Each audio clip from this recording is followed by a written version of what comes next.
തൃത്താലയിൽ മാറ്റത്തിന്റെ കാറ്റ് അനുകൂലമെന്നും തൃത്താലയുടെ മണ്ണിൽ താമര വിരിയുമെന്നും തൃത്താല മണ്ഡലം NDA സ്ഥാനാർത്ഥി വി ഉണ്ണികൃഷ്ണൻ മാസ്റ്റർ.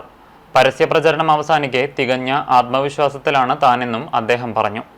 തെരഞ്ഞെടുപ്പ് പ്രവർത്തനം അവസാന ലാപ്പിലേക്ക് എത്തി നിൽക്കുമ്പോൾ തികഞ്ഞ വിജയപ്രതീക്ഷയാണ് എനിക്കുള്ളത്. തൃത്താല നിയോജകമണ്ഡലത്തിലെ വോട്ടർമാർ ഒരു മാറ്റത്തിന് തയ്യാറെടുക്കുകയാണ്. 7 പതിറ്റാണ്ട് കാലം രണ്ട് മുന്നണികളെയും പരീക്ഷിച്ച വോട്ടർമാർക്ക് പുതിയ ഒരു ഓപ്ഷനായി BJP ശക്തമായ സാന്നിധ്യമായി മൂന്നാം ശക്തിയായി തൃത്താലയിൽ ഉയർന്നു വന്നിരിക്കുകയാണ്. അതുകൊണ്ട് അവരെല്ലാം തന്നെ ഇത്തവണ BJPക്ക് വോട്ട് ചെയ്യും എന്നാണ് തെരഞ്ഞെടുപ്പ് പ്രചരണവുമായി ബന്ധപ്പെട്ട ആയിരക്കണക്കിന് വോട്ടർമാരെ കണ്ടപ്പോൾ എനിക്ക് മനസ്സിലാക്കാൻ സാധിച്ചത്.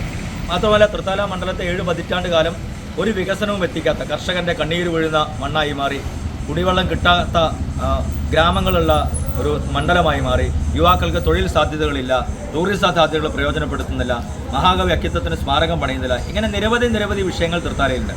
ആ വിഷയങ്ങളൊന്നും തന്നെ കഴിഞ്ഞ 7 പതിറ്റാണ്ട് കാലമായി പരിഹരിക്കപ്പെടില്ല. മന്ത്രിയുടെ മണ്ഡലമായിട്ട് പോലും പരിഹരിക്കപ്പെടില്ല. മാത്രമല്ല, മത തീവ്രവാദികളുടെ